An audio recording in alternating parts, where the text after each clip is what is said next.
અઘાટ હોવા છતાં એક ઘાટમાં આવીને, અમાપ હોવા છતાં એક માપમાં આવીને મારા તમારા જેવા એક સામાન્ય મનુષ્યનો ચોલો પહેરી અને શ્રી કૃષ્ણ પરમાત્માએ જે લીલા કરી, અત્યારે આ ખાલી એમના નામ ઉપર હજારો શહેરોમાં લાખો લોકો,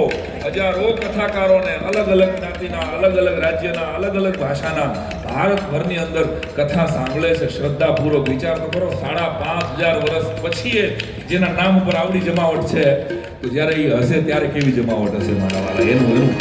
સદેહ જ્યારે હયાત હશે આ ધરતી ઉપર, એ ભગવાન એને લોક સંગીતમાં ગાવામાં આવે તો કેવી રીતે, એનું એક પદ મને બહુ યાદ આવે. હરે ગોકુળમાં